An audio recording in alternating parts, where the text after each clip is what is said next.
Õhtul 11:30 tuli üks töömees meile koju ja hakkas kontrollima WC-sid ja vannitubasid ja käis üleval ja et kas on leket tunda.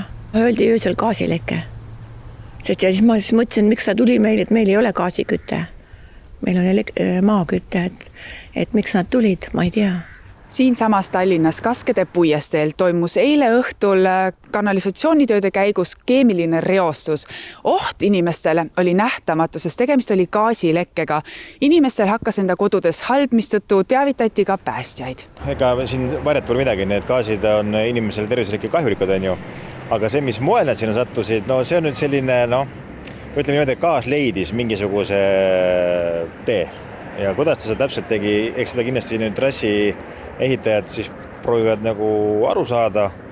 Pigem on tegemist väga ebatüüpilise lahendusega või juhtumiga, aga nii piisavalt ikkagi oli, et inimesed kursid tervise muresid ja siis me reageerisimegi. Kohale tulid Nõmme ja Saue komando päästjad, erikeemiatalitus, kiirabi ning munitsipaalpolitsei. Mõõtmised näitasid, et vesiniksulfiidi ja ammoniaagi sisaldus ületas lubatud normi. Gaasileke levis 2 eramajja ja ka siin lähedal asuvasse lasteaeda. Õnneks oli selleks kellaajaks juba lasteaed suletud. 2 inimest, kes siis vajasid kiirvee poolt ülevaatamist ja me olime küll valmis nagu ulatuslikumaks lekkeks, aga see ei õnneks olemata. Tallinna Vesi sulges uue trassi ning töösse lülitati vana trass. Kanalisatsioonitööd jätkuvad. Täna hommikul ma tundsin alumises WC-s sellist mingit lõhna.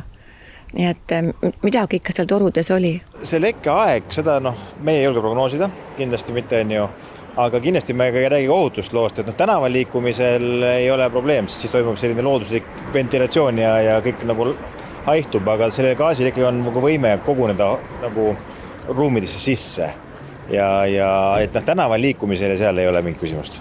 Ehk siis seda kartma ei pea, kui keegi sigareti süüdata oleks tahtnud, tol hetkel oleks midagi suuremat võinud juhtuda?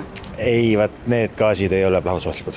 Gert Tederi sõnul käis täna üks päästekomando veel järelkontrolli tegemas, mille käigus enam ohtu ei tuvastatud. Siiski soovitab päästekeskuse välijuht, et alati kui tekib kahtlus, et midagi on valesti, tuleks sellest teavitada kiirabi või päästjaid.